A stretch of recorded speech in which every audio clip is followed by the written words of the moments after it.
नमस्कार. न्यूज डंकामध्ये मी महेश विचारे आपल्या सगळ्यांचं मनपूर्वक स्वागत करतो. मित्रांनो, हिंदवी स्वराज अभियान या मोहिमेच्या अंतर्गत आम्ही अनेक मुलाखती घेतलेल्या आहेत आणि त्याचा उद्देश आपल्याला सगळ्यांना कल्पना आहे की राष्ट्रीय स्वयंसेवक संघ यंदा 100व्या वर्षात पदार्पण करतोय. तर त्यानिमित्ताने आम्ही या मुलाखती घेतोय. राष्ट्रीय स्वयंसेवक संघाचं कार्य, त्यांच्या एकूण या वाटचालीतले वेगवेगळे पैलू जाणून घेण्याचा प्रयत्न आपण करतोय. आजचा जो विषय आहे तो राष्ट्रीय स्वयंसेवक संघ आणि स्वातंत्र्यवीर सावरकर यांचं काय नातं होतं हे जाणून घेण्याचा प्रयत्न आज आपण करणार आहोत. याचा कारण हा खूप महत्त्वाचा विषय आहे, कारण वारंवार त्याविषयी अनेक लोक सोशल मीडियामधनं म्हणा किंवा वेगवेगळ्या माध्यमातून हे बोलत असतात आणि त्याला कोणतेही दाखले नसतात, कोणतेही उदाहरणं किंवा त्याला काही पुरावे नसतात. त्यामुळे नेमका हा संबंध काय होता, कधीपासून होता, कशा पद्धतीने सावरकरांची संघाबद्दलची भूमिका होती किंवा संघाची सावरकरांबद्दलची काय भूमिका होती, हे सगळं थोडंसं जाणून घेण्याचा प्रयत्न आज आपण करणार आहोत. आणि त्यासाठी आपल्यासोबत आहेत डॉक्टर श्रीरंग गोडबोले, जे हिंदू संघटन चळवळीचे अभ्यासक आहेत. म्हणजे स्वातंत्र्यवीर सावरकर, डॉक्टर हेडगेवार यांचं जे नातं होतं, यांच्यात झालेला संवाद होता, याविषयीचा त्यांचा प्रदीर्घ अभ्यास आहे. तर त्यामुळे त्यांच्याशी आपण हे सगळं बोलूया आणि त्यांच्याकडून जाणून घेण्याचा प्रयत्न करूया. गोडबोलेजी, आपलं खूप खूप स्वागत आहे न्यूज डंकामध्ये. धन्यवाद. नमस्कार. तर सर्वप्रथम हा प्रश्न म्हणजे एक त्याची पार्श्वभूमी आम्हाला जाणून घ्यायची आहे की राष्ट्रीय स्वयंसेवक संघ 1925 साली स्थापन झाला किंवा स्वातंत्र्यवीर सावरकर यांचा सुद्धा तोच काळ होता, समकालीनच होते ते. त्यामुळे ते स्वतः हिंदुत्ववादी विचार करणारे होते. राष्ट्रीय स्वयंसेवक संघ सुद्धा हिंदुत्वाच्या विचारावर चालणारा होता. त्यामुळे त्यांचा प्रत्यक्ष कधी संबंध आला, काय नेमकं त्या बाबतीत घडलेलं आहे, तो जरा काळ आम्हाला सांगा आपण. स्वातंत्र्यवीर सावरकर आणि डॉक्टर हेडगेवार ही अशी दोन व्यक्तिमत्व आहेत की ज्यांचा प्रभाव केवळ त्यांच्या जीवनकाळापुरता मर्यादित नाही, तर आज 125-150 वर्ष होऊन गेली तरी देखील त्यांचा प्रभाव चालू आहे इतकंच नव्हे तर तो वाढतोय आणि आगामी काळात तो वाढणार आहे.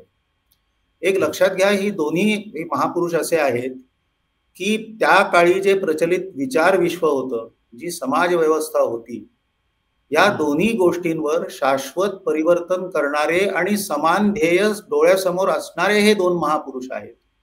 आणि म्हणून ते समकालीन होते. फक्त त्यांचा जो जीवन प्रवास होता तो थोडासा वेगळा, भिन्न होता स्वाभाविकपणे, आणि म्हणून तो आधी समजून घ्यायला पाहिजे. स्वातंत्र्यवीर सावरकर हे डॉक्टर हेडगेवारांपेक्षा 6 वर्ष ज्येष्ठ वयाने.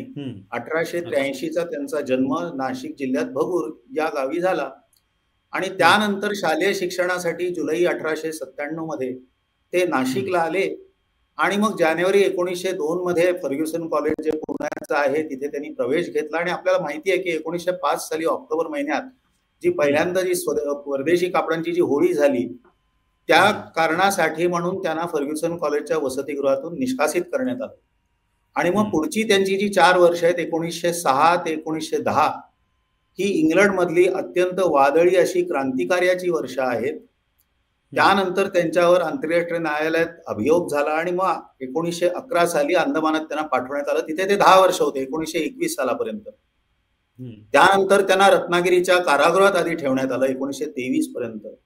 मग ते पुण्याच्या येरोडा कारागृहात होते आणि मग 24 साली त्यांची सुटका झाली. पण सुटका म्हणजे रत्नागिरीत त्यांना काही काळ त्या जिल्ह्यात स्थलबद्धता होती, त्या जिल्ह्यातून बाहेर त्यांना पडता येत नव्हतं आणि राजकारणात भाग घेता येत नव्हता.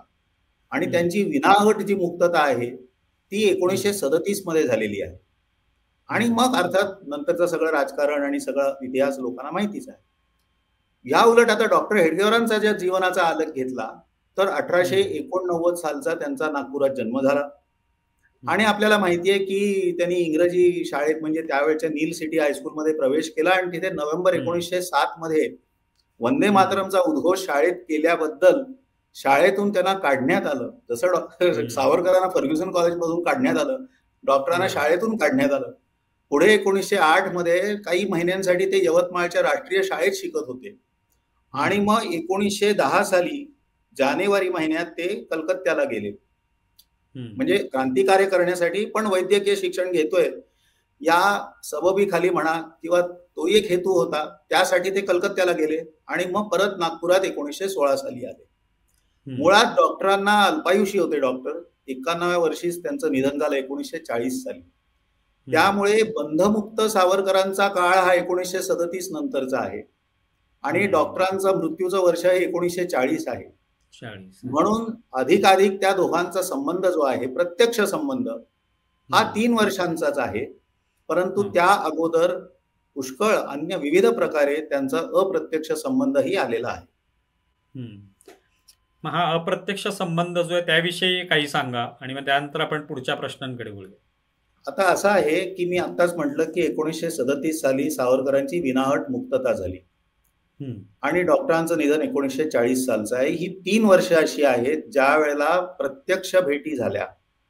परंतु त्याच्यात एक अपवाद आहे. 1925 साली मार्च महिन्यात संघाची स्थापना होण्यापूर्वी मुद्दाम सावरकरांचं मत घेण्यासाठी म्हणून नवीन जी संघटना होऊ घातलेली होती तिच्याविषयी सावरकरांचं मत काय आहे, ध्येय धोरण काय असावीत, हे सगळं जाणून घेण्यासाठी मुद्दाम डॉक्टर हेडगेवार नागपुरातून शिरगावला गेले होते. कारण त्यावेळेला सावरकरांचं वास्तव्य शिरगावला होतं. तो एक अपवाद जर वगळला तर नंतर सगळे ज्या भेटी आहेत 1937 ते 1940 या काळातल्या आहेत.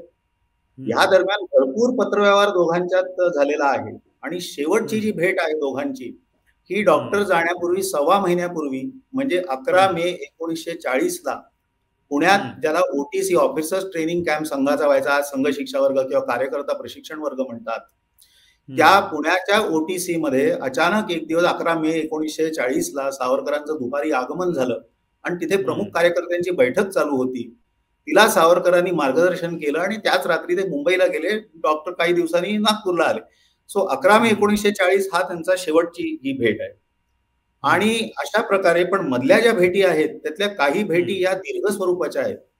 म्हणजे अनेक दिवसांसाठी परस्पर एकत्र राहिलेले आहेत, दोघंही दौरे काढलेले आहेत आणि ह्या भेटी ज्या आहेत या संघाच्यासाठी आणि पर्यायाने देशासाठी दूरगामी परिणाम करणाऱ्या अशा त्या भेटी घडलेल्या आहेत. आता जो अप्रत्यक्ष तुम्ही म्हणालात, अप्रत्यक्ष हा त्यांची भेट झालेली आहे किंवा संवाद झालेला आहे, तर त्या संदर्भातलं एखादं उदाहरण तुम्हाला असं देता येईल का? म्हणजे काही तेव्हाचा एखादा प्रसंग घडलेला. सो अप्रत्यक्ष भेट जर अगदी सर्वप्रथम म्हणायची असेल, संबंध म्हणजे भेट नव्हे, संबंध, हा मी म्हणेन साधारण 1908 नंतरच आलेला असणार. कारण 1908 नंतर डॉक्टर हेडगेवार, अर्थात ते तेव्हा डॉक्टर नव्हते, केशवराव हेडगेवार, हे अधिकाधिक क्रांतिकार्यात सक्रिय होत होते आणि त्यांच्या नित्य वाचनात केसरी, काळ, भाला, अमृत बाजार पत्रिका ही वृत्तपत्र येत होती. आणि अर्थातच सावरकरांचं जे विदेशातलं जे क्रांतिकार्य चालू होतं, त्याचा जो पराक्रम चालू होता, मग अभियोग झाला, मग खटला झाला, मग अंदमानातली त्यांची पाठवणी, हे सगळं त्या वृत्तपत्रात येत होतं. आणि म्हणून निश्चितपणे डॉक्टर हेडगेवार किंवा केशवराव हेडगेवार हे त्या काळात सावरकरांचं हे सगळं क्रांतिकार्य वृत्तपत्रातून वाचत असणार, ह्यात काही शंका नाही. परंतु अप्रत्यक्ष संबंध पहिला जर तुम्ही म्हणालात तर तो सावरकरांच्या बंधूंमुळे झालेला आहे. सावरकर, तुम्हाला माहिती आहे, 3 सावरकर बंधू आहेत. ज्येष्ठ आहेत ते गणेश पंत म्हणजे बाबाराव सावरकर, ज्यांचा काळ 1879 ते 1945, आणि तात्यारावांचे धाकटे बंधू म्हणजे डॉक्टर नारायणराव, हे डॉक्टर हेडगेवारांपेक्षा 1 वर्ष मोठे, 1888चा जन्म आणि 1949चा मृत्यू. आता डॉक्टर हेडगेवार मगाशीच मी सांगितलं, कलकत्त्याला जानेवारी 1910 साली नॅशनल मेडिकल कॉलेजमध्ये गेले आणि तिथे शांतिनिकेतन नावाचं जे मराठा लॉज, महाराष्ट्रीय विद्यार्थी तिथे राहायचे, त्या लॉज मध्ये डॉक्टर हेडगेवार म्हणजे केशवराव हेडगेवार तिथे राहत होते. आता तिथेच त्यावेळेला 31 जानेवारी 1912 साली नारायणराव सावरकरांनी तिथे प्रवेश घेतला. कारण नारायणराव सावरकर हे पुढे दंत वैद्य झालेले आहेत, म्हणजे डेंटिस्ट झालेले आहेत. आणि गमतीची गोष्ट म्हणजे पुढे 1934 साली मुंबईत जी संघाची पहिली शाखा सुरू झाली ही गिरगावात डॉक्टर नारायणराव सावरकरांच्या दवाखान्याच्या आवारात सुरू झालेली आहे. त्यामुळे ही जी मैत्री आहे, 1912 साली जेव्हा नारायणराव सावरकरांनी प्रवेश केला तेव्हापासून ते आणि डॉक्टर हेडगेवार हे जवळजवळ 1915-16 सालापर्यंत एकत्र राहत होते. आणि त्या काळात तात्याराव सावरकर हे अंदमानात होते आणि तात्यारावांवर एक बंधन होतं की वर्षातून फक्त एकदा कुटुंबियांना पत्र लिहायचं. त्यामुळे ही पत्र जी आहेत, लेटर्स फ्रॉम दी अंदमान, जशी ती एकत्रित झाली आहेत, ती सर्व पत्र त्यांच्या बंधू नव्हे नारायणरावना उद्देशून त्यांनी लिहिलेली आहेत. आता पहिलं पत्र जे आहे ते 15 डिसेंबर 1912 सालचं आहे. दुसरं जे पत्र आहे ते 15 फेब्रुवारी 1914 सालचं आहे आणि तिसरं जे पत्र आहे ते 9 मार्च 1915. आता त्यानंतरही पत्र लिहिली तात्यारावांनी नारायणरावना, पण ही जी 3 पत्र आहेत, ही 3 पत्र जेव्हा नारायणरावना कलकत्त्यात मिळाली तेव्हा डॉक्टर हेडगेवार, केशवराव हेडगेवार त्या वसतिगृहात त्यांच्या सोबतच होते. आणि नारायणराव पत्र अशी आल्यावर ही आपले जे सगळे मित्र होते वसतिगृहातले, त्यात केशवरावांचाही समावेश होता, त्या सगळ्यांना ते वाचून दाखवत होते. आणि म्हणून अशा प्रकारे पहिला जो अप्रत्यक्ष संबंध आहे पत्राद्वारे, हा 1914 साली आला किंवा 1912 साली आला असं आपल्याला म्हणता येईल. मग हा जो संबंध आहे तो साधारण किती काळ चाललेला आहे? हा जो अप्रत्यक्ष संबंध आहे ना, हा सुमारे 5 साल म्हणजे 1925 सालापर्यंत तरी चालला. त्याचं कसं झालं बघा, 1920 साली डिसेंबर महिन्यात नागपूरला लोकमान्य टिळकांच्या अध्यक्षतेखाली काँग्रेस भरणार होती. दुर्दैवाने लोकमान्य टिळकांचं निधन त्याआधीच ऑगस्टला झालं, हा भाग वेगळा. पण डिसेंबरमध्ये ते अधिवेशन टिळकांच्या अध्यक्षतेखाली नागपूरला भरणार होतं. पुढे ते भरलं पण टिळक नव्हते तेव्हा. आता त्या अधिवेशनात डॉक्टरांनी, काँग्रेसचे ते पदाधिकारी होते, त्या अधिवेशनात देखील त्यांनी महत्वपूर्ण भूमिका केलेली आहे. आणि त्या निमित्ताने मे जून 1920 मध्ये ठिकठिकाणी सभा व्हायच्या त्या काँग्रेसच्या तयारीसाठी म्हणून. आणि त्या अनेक सभांमध्ये ठिकठिकाणी डॉक्टर हेडगेवारांची भाषणं होत होती. आणि त्या भाषणांमध्ये किंवा त्या सभांमध्ये जे अनेक ठराव पारित होत असत, त्यात एक ठराव नेहमी राजकीय बंदिवानांची मुक्तता असा असेल. आणि त्यात विशेष करून सावरकर बंधूंची मुक्तता व्हावी असा ठराव निश्चितपणे प्रत्येक सभेमध्ये होत होता. आणि त्या सभेत डॉक्टर हेडगेवार हे वक्ते होते. हा झाला एक संबंध. परंतु माझ्या मते वैचारिक दृष्ट्या सगळ्यात जर काही महत्वाचा संबंध या काळात आला तर तो म्हणजे 1923 साली. स्वातंत्र्यवीर सावरकर हे तेव्हा रत्नागिरीच्या तुरुंगात होते आणि त्यांनी जी हिंदूची व्याख्या केलेली आहे, जी सुप्रसिद्ध आहे, ती वास्तविक त्यांनी अंदमानच्या काळ कोठडीतच रचलेली होती. पण तिचा विस्तार आणि त्याचं जे प्रतिपादन आहे हे ग्रंथरूपाने त्यांनी गुपचूपपणे रत्नागिरीच्या कारागृहात 1923 साली ते लिहिलेला आहे तो ग्रंथ. आणि तो ग्रंथ गुप्तपणे बाहेर पाठवण्यात आला, त्याचं हस्तलिखित. आणि ते हस्तलिखित कुणाकडे जावं तर सर्वप्रथम ते हस्तलिखित नागपूरला विश्वनाथराव केळकर म्हणून होते, त्यांच्याकडे ते गेलं. मे 1923 मध्ये सावरकरांचा हा 124 पानांचा हा ग्रंथ, ₹1.5 अशी त्याची त्यावेळेला किंमत होती, याचे प्रकाशक हे विश्वनाथराव केळकर हे आहेत. आता तुम्ही म्हणाल विश्वनाथराव केळकर कोण आहेत? तर विश्वनाथराव म्हणजे आपण ह्या सगळ्या गोष्टी टप्प्याटप्प्याने जाणून घेणं आवश्यक पण आहे, म्हणजे त्यात हा सगळा इतिहास उलगडत जाईल. हो. आता हे गंमत अशी आहे, विश्वनाथराव केळकर म्हणजे कोण? तर विश्वनाथराव केळकर हे नागपूरला वकील होते. ते सावरकरांच्या अभिनव भारत संस्थेचे पूर्वी सभासद राहिलेले होते. आणि मुख्य म्हणजे नारायणराव सावरकरांच्या पत्नी म्हणजे शांताबाई, माहेरचं नाव हरिदिनी, त्या हरिदिनी यांचे विश्वनाथराव केळकर हे मामा होते. पण आपल्या दृष्टीने महत्वाचं म्हणजे विश्वनाथराव केळकर हे डॉक्टर हेडगेवारांचे अत्यंत जिवलग मित्र होते. आणि पुढे विश्वनाथराव केळकर संघाच्या स्थापनेनंतर नागपूरचे संघचालक झाले. परंतु विश्वनाथराव केळकरांकडे सर्वप्रथम जेव्हा हिंदुत्व या ग्रंथाचं हस्तलिखित आलं तेव्हा ते प्रथम पाहणाऱ्यांमध्ये डॉक्टर हेडगेवार होते असा उल्लेख डॉक्टरांच्या चरित्रात सापडतो. आणि त्या विचारांमध्ये आणि त्या पुस्तकात हिंदुत्व, हिंदू राष्ट्र याविषयी जे काही तर्कशुद्ध प्रतिपादन केलेलं आहे, यातलं जे साधर्म्य आहे, यामुळे डॉक्टरांना अतिशय आनंद झाला. आणि त्या काळात जे पुस्तक बाहेर आल्यानंतर डॉक्टरांनी त्याचा नागपुरात त्यानंतरच्या काळात आणि त्या काळात सुद्धा सर्वत्र प्रत्यक्षपणे प्रसार केलेला आहे. त्यामुळे माझ्या दृष्टीने हा जो काही अप्रत्यक्ष संबंध आहे हा अत्यंत महत्वाचा आहे. आता मी तुम्हाला सांगितलं की विश्वनाथराव केळकर सावरकर कुटुंबियांची त्यांचं नातं होतं. आणि पुढे नोव्हेंबर 1923च्या पूर्वार्धात तात्याराव सावरकरांचे ज्येष्ठ बंधू म्हणजे बाबाराव सावरकर हवा पालट करण्यासाठी नाशिकहून नागपूरला जेव्हा आले तेव्हा ते विश्वनाथराव केळकरांकडेच उतरायचे. महालमध्ये त्यांचं घर होतं तिथे ते उतरायचे आणि बाबाराव सावरकर आले म्हणून अनेक तरुण घोळक्यानी त्यांना भेटायला येत होते आणि त्या तरुणांमध्ये डॉक्टर हेडगेवार सुद्धा होते. आणि पुढे गंमत सांगण्यासारखी आहे, संघ स्थापनेच्या अगोदर हे घडलेलं आहे की 6 ऑक्टोबर 1924ला शस्त्रपूजनाचा दिवस होता. त्या दिवशी बाबाराव सावरकरांनी नागपुरात तरुण भारत समूह अशी एक संस्था सुरू केली होती तरुणांची. त्या संस्थेचं आणि तशा इतर अनेक तरुणांच्या संस्थांचं एकत्रितपणे शस्त्रपूजन जो कार्यक्रम झाला त्याचे अध्यक्ष हे डॉक्टर हेडगेवार होते. ही संघ स्थापनेपूर्वीची अगदी 6 महिन्यापूर्वी किंवा जवळजवळ वर्षापूर्वीची ही गोष्ट आहे.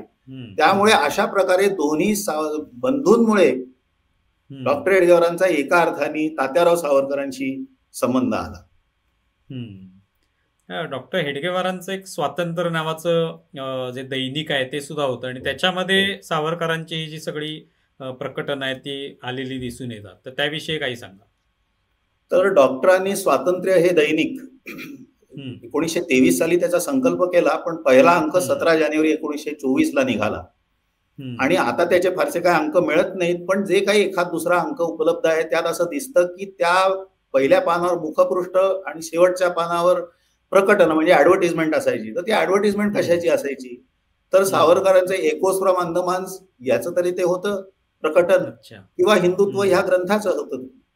आणि त्या काळात एक आणखीन एक गंमत झाली की त्या काळात काही काळापुरते सावरकरांना सरकारने परवानगी दिली होती. ते त्र्यंबकेश्वरला आले होते, म्हणजे रत्नागिरीत स्थलबद्ध होते पण काही काळापुरते ते त्र्यंबकेश्वरला आले होते. आणि मग त्यावेळेला अखिल महाराष्ट्रीयनांकडून त्यांना एक थैली अर्पण करण्यात आली. डॉक्टर मुंजे यांच्या अध्यक्षतेखाली 28 ऑगस्टला तो 1924 साली तो कार्यक्रम झाला आणि त्या कार्यक्रमात सावरकरांना 16,000 रुपये अशी 11,660 अशी काहीतरी रक्कम थैली म्हणून अर्पण करण्यात आली. आता त्या थैलीमध्ये नागपूरचं योगदान 1,000 रुपयांचं होतं. आणि तुम्हाला माहिती आहे का की त्यात आघाडीवर कोण होते? सावरकरांसाठी थैलीसाठी निधी गोळा करण्याचं काम प्रमुखपणे डॉक्टर हेडगेवारांनी केलेलं आहे. आणि त्यावेळेला लोकांना वाटलं की डिसेंबर महिन्यात नागपुरात आपण साहित्य संमेलन भरवू, सावरकरांना अध्यक्ष करू.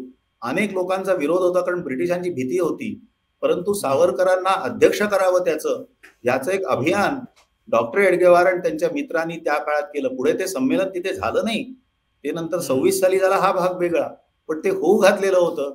आणि त्याचा पुरस्कार डॉक्टरांनी त्यांच्या वृत्तपत्रातून आणि जाहीरपणे देखील लोकांना भेटून देखील हा पुरस्कार केलेला आहे. त्यामुळे हे असे अप्रत्यक्ष जे संबंध आहेत हे अगदी थेट 1925 सालापर्यंत चाललेले आहेत.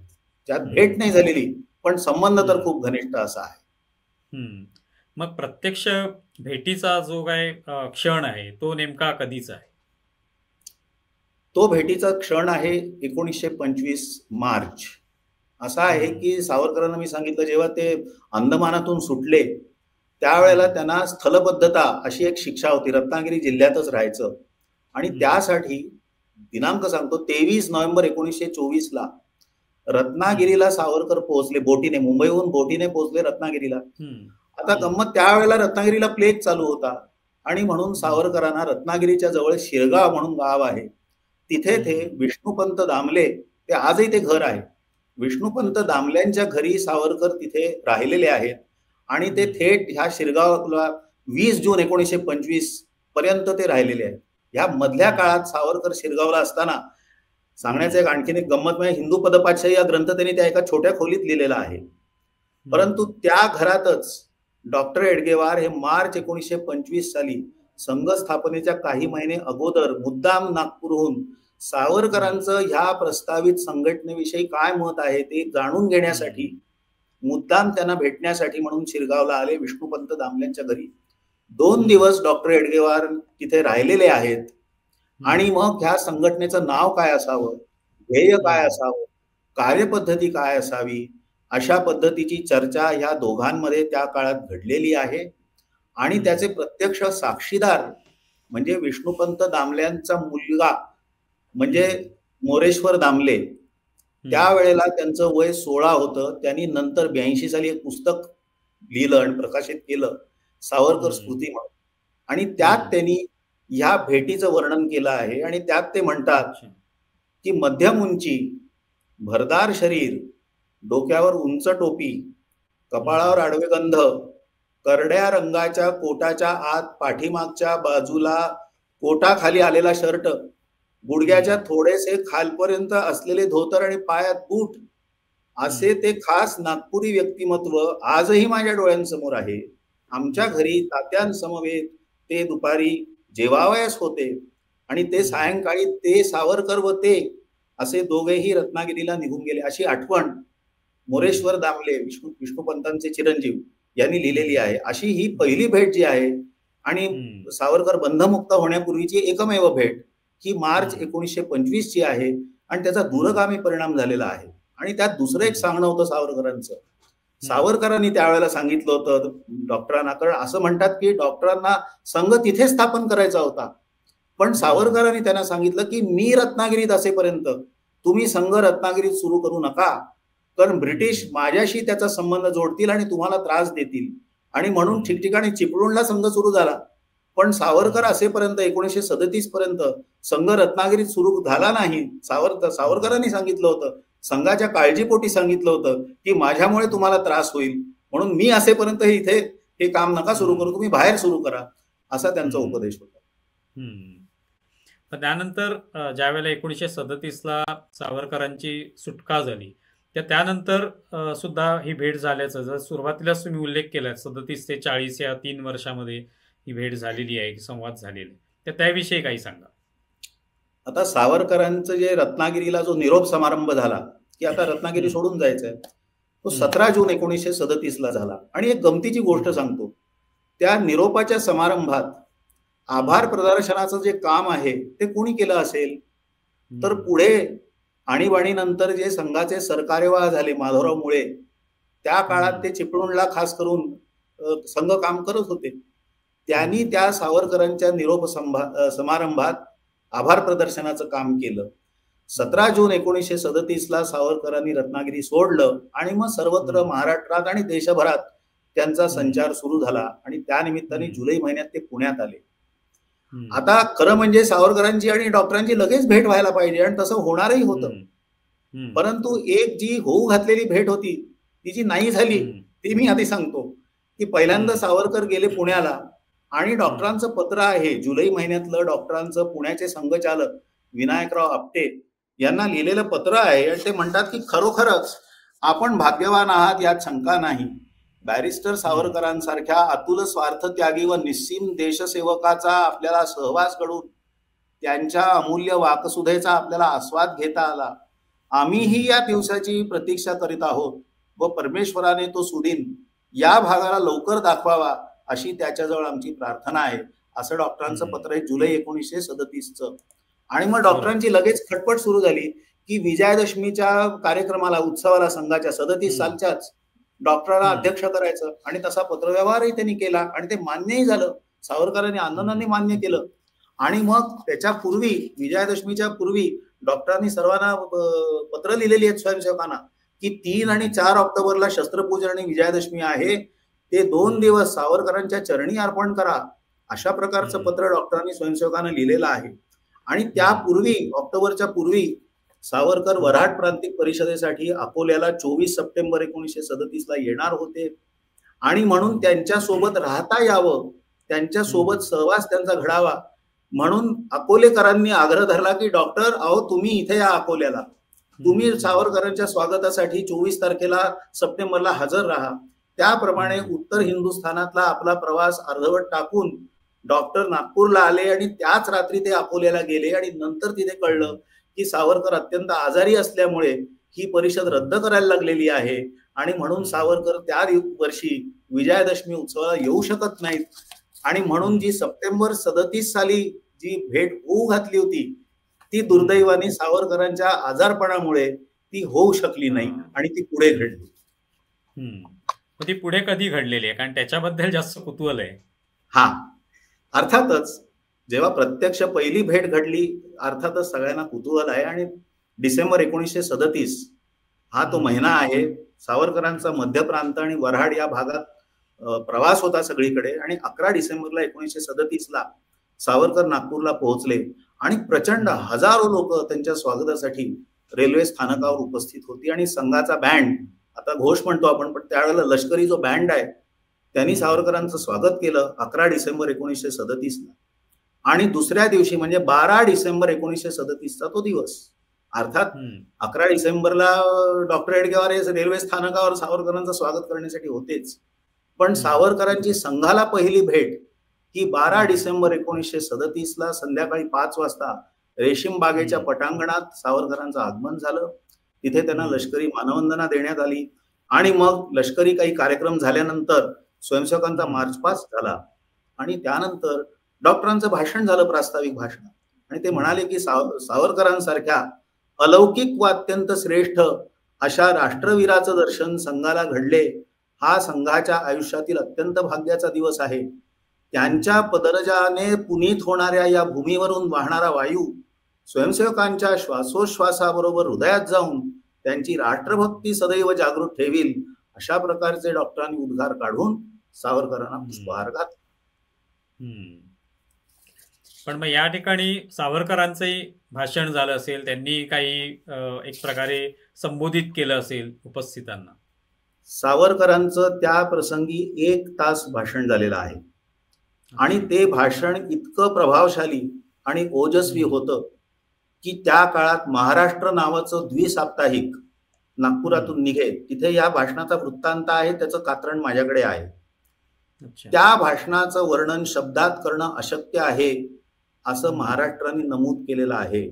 आणि नागपुरात त्यावेळेला अनेक सावरकरांची भाषणं झाली, पण संघस्थानावर झालेलं भाषण हे अपूर्व असं होतं, सगळ्या भाषणांना मागे टाकणारं असं भाषण होतं.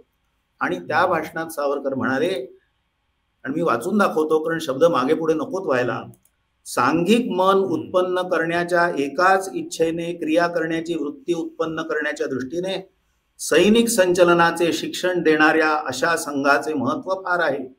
या संघाशिवाय इतरही अनेक व्यायामशाळा आणि संघ शारीरिक आणि सैनिक शिक्षण देण्याचे कार्य करीत आहेत, पण साऱ्याच त्या उपयुक्त आहेत. परंतु त्याहून या संघात आणखीन एक विशेष आहे व तेच अनन्यसाधारण वैशिष्ट्य आहे. सर्वांचे ध्येय स्वातंत्र्य हे आहे, परंतु केवळ स्वराज्य आणि स्वातंत्र्य हे शब्द उच्चारून ध्येय दिग्दर्शन करण्याचे दिवस आता निघून गेले आहेत. आता त्या ध्येयाची फोड करून सांगण्याची वेळ आली आहे. आपले कोण, परके कोण हे आता स्पष्टपणे ओळखून वर्तन केले पाहिजे. बाहेरच्या परक्यांना घालवून दिल्यानेच केवळ स्वराज्य प्रस्थापित होणार नाही, आपल्यात शिरलेले जे शिरजोर लोक आहेत त्यांनाही त्यांचे योग्य स्थान आपण दाखवून दिले पाहिजे. नाहीतर एक परराज्य घालवून दुसरे आपण आपल्या डोक्यावर ओढवून घेतले असे होईल. असं हे फार ओजस्वी असं 1 तासाभराचं भाषण डॉक्टरांचं त्या रेशीमबाग संघस्थानावर झालेलं आहे. हा जो सावरकरांचा वराड प्रांताचा जो दौरा होता, तर त्याच्यामध्ये मी आता अर्थात हे भाषण झालं किंवा स्वतः डॉक्टर हेडगेवारांनी भाषण केलेलं हे याबद्दल तुम्ही सांगितलं. प्रत्यक्ष त्या दोघांचा काही संवाद झाला का, त्याविषयी काही माहिती तपशील उपलब्ध आहे? हा जो सगळा सावरकरांचा मध्य प्रांत वराडाचा दौरा आहे, त्या जवळजवळ संपूर्ण दौऱ्यात जवळजवळ 10-15 दिवस हा दौरा, दोघही एकत्र होते आणि प्रत्येक ठिकाणी सावरकर स्थानिक शाखेत गेलेले आहेत, तिथे मार्गदर्शन केलेलं आहे. एक ठिकाणी हे घडलेलं आहे, दोघंही सावरकर आणि डॉक्टर हेडगेवार यांनी एकत्रितपणे तो दौरा केलेला आहे आणि त्या दौऱ्याचं वर्णन करणारी डॉक्टरांची पत्र आहेत की त्याचं काय महत्व आहे, त्याचा काय परिणाम झाला, हे डॉक्टर पत्राद्वारे इतर कार्यकर्त्यांना सांगतायत आणि त्यात ते लिहितायत की सावरकरांच्या वराडमधील सर्व कार्यक्रम हे उत्साहपूर्ण असे झालेच, पण त्यापेक्षाही नागपूर प्रांतातील त्यांचे कार्यक्रम फारच स्फूर्तिदायक व दणदणीत असे झाले. हे डॉक्टरांचे शब्द आहेत. हा, नागपूर, वर्धा, चांदा म्हणजे आज ज्याला आपण चंद्रपूर म्हणतो, चांदा, भंडारा, अकोला, उमरेड वगैरे ठिकाणी मी त्यांच्याबरोबर सर्व कार्यक्रमांना उपस्थित होतो. प्रत्येक ठिकाणचा कार्यक्रम एकापेक्षा एक वरचढ असाच होत होता. खास नागपूरच्या कार्यक्रमाने तर सर्व कार्यक्रमांवर ताणच केली म्हणावयाची. येथील त्यांच्या व्याख्यानांना 25 ते 30 हजार पर्यंत लोकसमुदाय लोटत असे. नागपूरच्या संघातील त्यांचे व्याख्यान तर सर्व व्याख्यानात अप्रतिम ठरले. वऱ्हाड मध्य, हे पुढचं वाक्य महत्वाचं आहे डॉक्टरांचं, वऱ्हाड मध्य प्रांतातील बॅरिस्टर सावरकरांच्या दौऱ्याने या बाजूला समुद्र मंथनाच्या वेळी जी परिस्थिती निर्माण झाली असेल ती झालेली आहे. एकंदरीत लोकात नवचैतन्य स्फुरण पावले आहे. अशा प्रकारचा तो दौरा आणि दोघंही एकत्र, असा अपूर्व योग नागपूर आणि वऱ्हाडकडल्या लोकांना त्या काळात पाहायला मिळाला. त्याच्या पुढच्या वर्षी म्हणजे आपण आता 1937 बोलतोय, 1938ला सावरकरांच्या अध्यक्षतेखाली हिंदू महासभेचं जे एक अधिवेशन झालं, तर त्यावेळेला म्हणजे जसं आपण आता हे संबंध आपण इतक्या वर्षाचा दाखवतोय, तर तसं या हिंदू महासभेच्या अधिवेशनामध्ये संघाचा काय सहभाग होता? 1938च्या 28, 29, 30 डिसेंबरला नागपुरात स्वातंत्र्यवीर सावरकरांच्या अध्यक्षतेखाली अखिल भारत हिंदू महासभेचं अधिवेशन झालं. त्या अधिवेशनाची सर्व व्यवस्था संघ स्वयंसेवकांनीच केलेली होती. प्रत्यक्ष डॉक्टर देखील त्या स्वयंसेवक व्यवस्थेमध्ये होते. आणि त्या अधिवेशनाला जुळवून, म्हणून त्यावेळेला ज्याला आज संघाची शिबिरं म्हणतात, त्यावेळेला त्याला लष्करी छावणी म्हणायचे. तर संघाच्या नागपूर जिल्ह्याची तरुणांची, म्हणजे त्यावेळेला यंग बटालियन म्हणायचे, तरुण यंग बटालियनची लष्करी छावणी नागपूर जिल्ह्याची मुद्दाम अधिवेशनाच्या तारखांना जुळवून डॉक्टरांनी अशी केली, म्हणजे 30 तारखेला सकाळी त्याचं उद्घाटन सावरकरांनी करावं अशी योजना डॉक्टरांनी केली. याचं एक कारण अर्थातच सावरकरांच्या हस्ते ते उद्घाटन व्हावं, डॉक्टरांची उत्कट इच्छा होतीच. पण अधिवेशनानिमित्त जे देशभरातून हिंदू महासभेचे अनेक पुढारी मंडळी, कार्यकर्ते मंडळी आली, त्यांना देखील संघाचं दर्शन व्हावं आणि त्यांनी त्या त्या प्रांतात संघाचं काम करावं, हा देखील उद्देश होता. आणि म्हणून 30 डिसेंबर 1938ला सकाळी सावरकरांच्या अध्यक्षतेखाली या लष्करी छावणीचं उद्घाटन झालं. आणि ते मुख्य शहरापासून 6 मैल दूर होतं ती छावणी. पण त्या प्रसंगी सावरकरांच्या स्वागतासाठी 30-40 हजारांचा समुदाय हा लोटला होता. आणि अत्यंत संस्मरणीय असं ते उद्घाटन समारंभ झाला. आणि सावरकरांचं भाषण हे पुन्हा अत्यंत संस्मरणीय असं झालेलं आहे. आणि ते मी पुन्हा थोडं वाचतो. सावरकर म्हणाले, आजचा प्रसंग अत्यंत महत्वाचा व संस्मरणीय आहे, कारण उभा हिंदू समाज या प्रसंगी येथे एकत्र झालेला आहे. राष्ट्रीय स्वयंसेवक संघ ही या राष्ट्रातील महान संस्था असून आजचे तिचे भव्य व स्फूर्तिदायक स्वरूप हिंदुत्व जिवंत असल्याचे द्योतक आहे, यात शंका नाही. आजच्या मंगल प्रसंगी संघातील स्वयंसेवकांना व संघाच्या चाहत्यांना मी 2 गोष्टी सांगू इच्छितो. संघातील स्वयंसेवकांच्या ठिकाणी जो आज्ञाधारकपणा व शिस्त दिसून येते, ती संघातील सतत शिक्षणाचा स्वाभाविक परिणाम होय. समाजात शिस्त निर्माण होण्यासाठी आज्ञाधारकपणाची सवय स्वयंस्फूर्तीने जुळवून घेणे आवश्यक असते आणि संघात रोजच्या कार्यक्रमातून ही शिस्त पालनाची वृत्ती उत्पन्न होते, हे खरोखरच अभिनंदनीय आहे. हिंदू समाजाच्या सांप्रतच्या परिस्थितीत हीच राष्ट्रव्यापी संघटना आपल्या प्रिय राष्ट्राचा उद्धार करील असा मला पूर्ण विश्वास वाटतो. अशा प्रकारचं सावरकरांचं हे भाषण आहे. आता या निमित्ताने प्रश्न असा मनात येतो की स्वातंत्र्यवीर सावरकर यांचा जसा डॉक्टर हेडगेवारांशी संवाद झाला, वेगवेगळ्या भेटी झाल्या, प्रत्यक्ष भेटी झाल्या किंवा त्यांची भाषणं झालेली आहे, तसं संघाच्या ज्या शाखा होत्या त्यांना भेट देण्याचा किंवा असा भेटी देण्याचा योग आला का, किंवा त्या असं झालं असेल तर त्या वेळचं काय नेमकं तपशील आहे? सावरकर जिथे जिथे जायचे, ज्या ज्या गावात, ज्या ज्या शहरात जायचे, मी सांगतो 3 ठिकाणी त्यांच्या भेटी ठरलेल्याच असायच्या. एक म्हणजे त्या ठिकाणी जिथे जिथे संघ शाखा असेल तिथे भेट दिल्याशिवाय त्यांचा प्रवास पूर्ण होत नसे.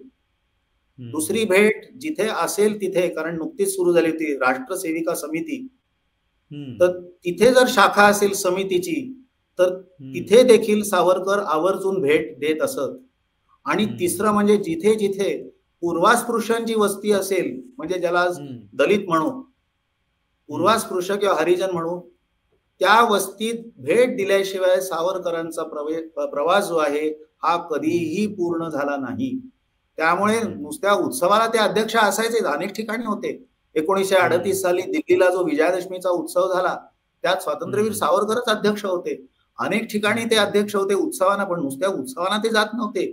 संघाच्या शाखेत जिथे जिथे जातील तिथे तिथे ते जायचे आणि त्याचं एक पथ्य मात्र सावरकरांनी पाळलेलं दिसतं आपल्याला. आणि त्यात सावरकरांचाही मोठेपणा दिसतो, डॉक्टर हेडगेवारांचाही मोठेपणा दिसतो. डॉक्टरांचं जेव्हा निधन झालं 21 जून 1940 ला, तेव्हा त्यांच्या मासिक श्राद्धाचा कार्यक्रम 21 जुलैला ठरलेला होता. आणि त्यावेळेला गोळवलकर गुरुजीचे सरसंघचालक नुकतेच झालेले होते. त्यांनी अर्थातच तात्यारावांना निमंत्रण दिलं की तुम्ही या, पण तात्याराव येऊ शकत नव्हते किंवा पूर्वनियोजित कार्यक्रमामुळे हिंदू महासभेचे प्रतिनिधी म्हणून त्याच वेळेला त्यांना व्हायसरॉयची भेट त्यांची ठरलेली होती. आणि म्हणून दिलगिरीचं एक पत्र त्यांनी 13 जुलै 1940 ला गोळवलकर गुरुजींना लिहिलेलं आहे आणि ते इंग्रजीत पत्र आहे. हिंदू महासभेचे अध्यक्ष म्हणून संघाच्या नूतन सरसंघचालकांना लिहिलेलं पत्र आहे. आणि त्यात एक महत्वाचा मुद्दा आहे जो मला वाटतो की सावरकर भेटी तर देत होते संघाला, उपदेश मार्गदर्शन करत होते, संघाच्या वाढीसाठी खटपट करत होते, त्यांचे दोन्ही बंधूही संघाच्या वाढीसाठी खटपट करत होते. पण एक पथ्य सावरकरांनी पाळलं आणि ते इंग्रजीत वाक्य असं आहे, even in the life time of doctor Hedgewar I always used to advise the Sangh meetings, hundreds of which I had to attend throughout India. But that so far as the Sangha was concerned, फार महत्वाचं, so far as the Sangha was concerned, it is Dr. Hedgewar alone who must have the last word on any question, and that I had full confidence in his discretion. म्हणजे काय, doctor हेडगेवारांच्या हयातीत संपूर्ण भारतभर मी शेकडो संघाच्या कार्यक्रमांना उपस्थित राहून तिथे उपदेश केलेला आहे. पण संघाच्या संदर्भात कोणत्याही प्रश्नावर अंतिम निर्णय हा केवळ डॉक्टर हेडगेवार यांचाच असावा अशी माझी भूमिका असे. आणि त्या बाबतीत डॉक्टर हेडगेवारांच्या विवेकावर मला पूर्ण विश्वास होता. फार मोठं वाक्य आहे असं मला वाटतं. बरोबर. हे सावरकर यांच्याबद्दल आपण बघायला झालं तर ते अत्यंत द्रष्टे असे नेते होते. म्हणजे त्यांचा वेगवेगळ्या ज्या तेव्हाच्या घडामोडी आहेत त्याविषयी त्यांचे अंदाज होते. भारतीय स्वातंत्र्याबद्दल असेल किंवा एकूणच चाललेले जे क्रांतिकारी आहे त्या संदर्भातलं असेल, तर त्याविषयी त्यांनी अनेक भाकितं केली होती किंवा त्याविषयी जे त्यांचे विचार होते ते मांडलेले होते. संघाबद्दल त्यांचा काय विचार होता, म्हणजे संघाची पुढची वाटचाल कशी असू शकेल? सावरकर द्रष्टे होते तुम्ही म्हणालात आणि ते बरोबरच आहे. कित्येक विषयांवर त्यांनी जी भाकितं केलेली आहेत ती काळाने खरी ठरवलेली आहेत. आता संघाविषयी असं त्यांनी काही भाकीत केलेलं आहे का, तर हो असं म्हणता येईल. 30 जुलै 1939 पुण्याला संघाचा गुरुपौर्णिमेचा उत्सव झाला आणि तो अध्यक्षस्थान पुन्हा स्वातंत्र्यवीर सावरकर होते. विनायकराव आपटे संघचालक तिथे होतेच. आणि हजारो लोक त्या गुरुपौर्णिमेच्या उत्सवाला आले. म्हणजे काही 100 लोकांना त्या गर्दीमुळे ध्वजाजवळ जाता आलं नाही आपली दक्षिणा देण्यासाठी. इतक्या प्रचंड स्वरूपात तो गुरुदक्षिणेचा कार्यक्रम पुण्याचा त्या दिवशी झाला. त्यावेळेला सावरकरांचं मुख्य भाषण झालं आणि पुन्हा अप्रतिम भाषण. आणि संघाविषयी भावी संघाचं जे काय त्यांचा एक दृष्टिकोन होता तो त्यात त्यांनी स्पष्ट केला. आणि ते म्हणाले त्या भाषणात, हिंदू राष्ट्राच्या अथांग महासमुद्रावर संकल्प विकल्प, पक्ष उपपक्ष, जय पराजय यांच्या कितीही लहरी आदळून गेल्या तरीही हा महासागर आहे तसाच शाश्वत राहणार आहे. ही गोष्ट या संघाचे आद्य प्रणेते डॉक्टर हेडगेवार यांच्या लक्षात येऊन त्यांनी या संघाची प्राणप्रतिष्ठा केली. याबद्दल मी त्यांचे मनापासून आभार मानतो. मनूच्या ओंजळीत मावणारा मासा ज्याप्रमाणे वाढत वाढत मोठा होऊन मनूची नाव प्रलयकाळी वाचवू शकला, त्याचप्रमाणे डॉक्टर हेडगेवार यांनी अल्प प्रमाणात सुरू केलेली ही संघटना आज प्रचंड स्वरूप धारण करून राष्ट्राचा उद्धार करू शकेल अशी मला खात्री वाटते. हेही भाकीत सावरकरांचं खरं ठरलं हे आता काळाने सांगितलेलं आहे. हेही भाकीत करायचं सावरकरांचं. बरोबर. आता आपण अनेक उल्लेख किंवा प्रसंग तुम्ही सांगितले ज्याच्यामध्ये डॉक्टर हेडगेवार आणि सावरकर हे एकमेकाच्या सोबत आले, एकमेकाच्या सोबत वावरले, राहिले. तर दोघांचा एकमेकाविषयीचा जो काय आपुलकीचा भाव होता किंवा काय भावना होत्या एकमेकाबद्दलच्या, त्याविषयी सांगा.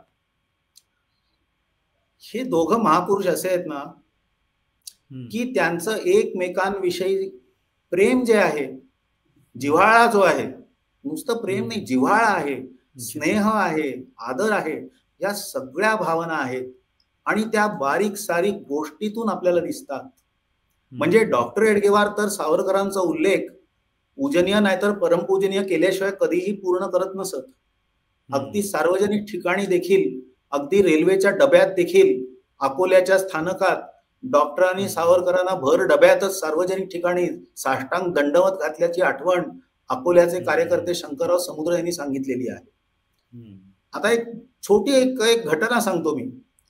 5 फेब्रुवारी 1938 ला स्वातंत्र्यवीर सावरकर अखिल भारत हिंदू महासभेच्या कार्यकारी मंडळाच्या बैठकीसाठी म्हणून दिल्लीला जाणार होते 40 गावहून, आणि तो रेल्वेने प्रवास करणार होते आणि वाटेत इटारसीला ते थांबणार होते. तर डॉक्टरांना असं वाटलं की इटारसी पेक्षा सावरकरांनी जे पुढचं स्थानक आहे हुशंगाबाद, इथे त्यांनी उतरावं, इथे आपण त्यांची सोय करावी. आणि म्हणून डॉक्टरांनी हुशंगाबादच्या कार्यकर्त्यांना लिहिलं आणि अर्थात तसं सगळं पत्रव्यवहार सावरकरांशी केला, बाबा सावरकरांशी केला.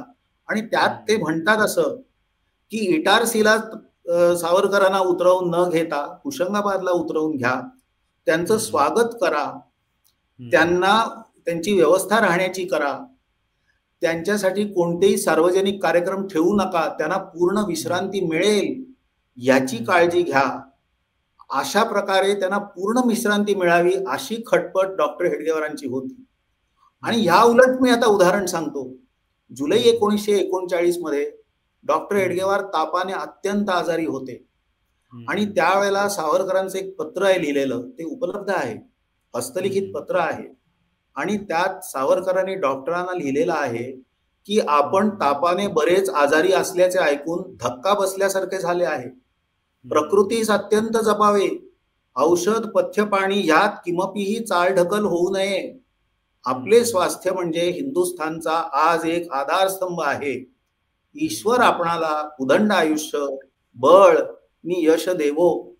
अशा प्रकारचा हा जिव्हाळा आहे, अशा प्रकारचे हे संबंध आहेत स्वातंत्र्यवीर सावरकर आणि डॉक्टर हेडगेवारांमध्ये. बरोबरच, हे जे शब्द आहेत त्यातून हा जिव्हाळा, आपुलकी याच्यातून दिसून येतेच. पण अर्थात जसं त्यांनी त्यावेळेला सांगितलं की तापाने फणफणलेले होते, आजारी होते, अशा वेळेला त्यांनी काळजी घ्यावी आणि ते आजारी आहेत हे ऐकून धक्का बसल्याचंही सावरकर म्हणालेले आहेत. पण दुर्दैवाने 1940 मध्ये डॉक्टर हेडगेवारांचं निधन झालं आणि स्वाभाविकच तो सगळ्यांनाच धक्का होता, म्हणजे संघ परिवाराला सुद्धा धक्का होता, पण सावरकरांनाही निश्चितपणे धक्का असेल. तर त्यांनी त्या संदर्भात काय प्रतिक्रिया व्यक्त केली होती? डॉक्टर आजारी आहेत हे माहीत झाल्यावर सावरकर वास्तविक नागपूरला जाणार होते डॉक्टरांची भेट घ्यायला. परंतु डॉक्टर जातील अशी अपेक्षा खरं म्हणजे त्यावेळेला कुणाचीच नव्हती, अगदी एक दिवस अगोदर सोडला तर. आणि म्हणून काही ना काहीतरी दुसरे कार्यक्रम मध्ये आल्यामुळे दुर्दैवाने सावरकरांची शेवटची भेट डॉक्टरांची होऊ शकली नाही. आणि डॉक्टरांचं निधन झालंय ही दुःखद वार्ता जेव्हा त्यांना समजली तेव्हा एक विद्युत संदेश म्हणजे एक तार त्यांनी, टेलिग्राम ताबडतोब त्यांनी नागपूरला पाठवला. आणि ती तार अजूनही संघाच्या अभिलेखागारात आहे ना, की हिंदू महासभा डॉक्टर हेडगेवारांच्या निधनाने अतिशय दुःखी झाली आहे. हेडगेवार निधन पावले, हेडगेवार अमर होवोत. हेडगेवार निधन पावले, संघ दीर्घायुषी होवो. आणि मग लगेच सावरकर हिंदू महासभेचे अध्यक्ष होते, त्यांनी देशातल्या सर्व हिंदू सभा शाखांना असं कळवलं की 30 जूनला त्यांनी डॉक्टरांना श्रद्धांजली वाहणाऱ्या सभा आयोजित कराव्यात, तिथे डॉक्टरांच्या निधनाच्या दुखवटाचा ठराव पारित करून घ्यावा आणि त्या सभांचं प्रतिवृत्त नागपूरच्या केंद्र कार्यालयात कळवून द्यावं असा आदेश सावरकरांनी सगळ्यांना दिलेला आहे. आणि ठिकठिकाणी अगदी लाहोर पासून मद्रास पर्यंत आणि गुजरात पासून ते आसाम पर्यंत देशभरात डॉक्टरांच्या निधनाच्या दुखवट्याच्या सभा हिंदू महासभेच्या विद्यमाने सावरकरांच्या आदेशावरून झालेल्या आहेत आणि त्याची सगळी प्रतिवृत्त ही संघाच्या अभिलेखागारात आजही सुरक्षित आहेत. प्रत्यक्ष 30 जूनला मुंबईत जी सभा झाली डॉक्टरांच्या दुखवट्याची त्याच्या अध्यक्षपदावरून सावरकरांचं भाषण हे पुन्हा अत्यंत मार्मिक आहे. आणि त्यात सावरकर म्हणतात की डॉक्टर हेडगेवारांसारख्या संघटकाची आज फार आवश्यकता होती. ज्या कल्पनेचे त्यांनी एकांतात चिंतन केले ती कल्पना आज उघडपणे सर्व हिंदुस्थानात पसरली आहे. हिंदुस्थान हिंदूंचा या घोषणेची गर्जना आज सर्व भारतात होत आहे. आणि आता ती कल्पना मूर्त स्वरूपात उतरण्याचा काळ येत असता त्यांची फार आवश्यकता होती. आता डॉक्टर हेडगेवारांचे ते अपुरे राहिलेले कार्य पूर्ण करणे हे आजच्या तरुणांचे कर्तव्य आहे. आणि पुढची 2 वाक्य अत्यंत महत्वाची. मोठ्या माणसांची कार्य अपुरीच राहतात. युगप्रवर्तक किंवा शककर्ते त्यांच्या काळात त्या पदाला पोहोचत नाहीत. त्यांचे कार्य पुढे चालले नि यशस्वी झाले तरच त्यांचे संस्थापक युगप्रवर्तक वा शककर्ते ठरतात. किती मार्मिक वाक्य आहे, किती दूरदर्शी वाक्य आहे. आणि डॉक्टर हेडगेवार हे आज युगप्रवर्तक ठरलेले आहेत. स्वातंत्र्यवीर सावरकरही युगप्रवर्तक ठरलेले आहेत. कारण ते हे सावरकरांनी जी व्याख्या केलेली आहे युगप्रवर्तकाची ती आज खरी ठरलेली आहे. आणि म्हणून दोघे हे युगप्रवर्तक आहेत. निश्चितपणे. आता एवढा सगळा हा प्रवास तुम्ही उलगडून सांगितलात, व्यवस्थित त्याच्या अगदी तारीखवार तुम्ही सगळी माहिती दिलीत. तुम्हाला स्वतःला काय वाटतं, म्हणजे हा जो सावरकरांचं हे नातं जे आहे डॉक्टर हेडगेवारांची असेल, संघाशी असेल, याविषयी तुमची स्वतःची एक अभ्यासक म्हणून काय टिप्पणी आहे? माझं मत आहे की सावरकर आणि संघ वेगळा नाहीच आहे. संघाचं कुळ आणि सावरकरांचं कुळ एकच आहे. संघ हा डॉक्टर हेडगेवारांचं काम करतोच, पण संघ त्याहीपेक्षा स्वातंत्र्यवीर सावरकरांचंही काम करतो. दोघेही भिन्न नाहीतच आहेत. दोघांचे विचार एकच आहे, दोघांचाही पिंड एकच आहे, दोघांची ध्येय समान आहेत. पुढ्या 2 त्या एक आत्मा परी असंच दोघांच्या बाबतीत म्हणायला लागेल. हिंदू समाजाला संघटित बलशाली करून हिंदू राष्ट्राला परमवैभवाच्या शिखरावर नेणं हे दोघांचंही उद्दिष्ट आहे. दोघंही त्यासाठीच खपलेले आहेत. आणि म्हणून आज आपलं काय कर्तव्य मला वाटतं, त्या दोघांपासून प्रेरणा घेऊन त्यांचा वारसा पुढे चालवण्याचं दायित्व हे आपल्यावर आहे. ही जाणीव आपल्या मनात पाहिजे आणि त्यासाठी आपण काम केलं पाहिजे, एवढंच मला म्हणायचं आहे. निश्चितच खूप सविस्तरपणे तुम्ही हा सगळा जो एकूण इतिहास आहे हा आमच्यासमोर उलगडून दाखवलात. आणि या निमित्ताने आमचं कुतूहल सुद्धा शमलेलं आहे. आणि एक जे मनामध्ये होतं की नेमकं काय नातं होतं, हे नातं जे आहे ते सुद्धा त्यातला जिव्हाळ्याचा त्यांच्यात असलेला हा जो संबंध आहे तो सुद्धा तुम्ही सांगितला. त्यांचे उद्गार, त्यांची भाषणं हे सुद्धा थोडक्यात तुम्ही सांगून एक प्रकारे हे जे संपूर्ण हा जो इतिहास आहे, हा पट आहे, तो व्यवस्थित उलगडून दाखवला. त्याबद्दल खूप खूप आभारी आहोत. धन्यवाद. नमस्कार. नमस्कार.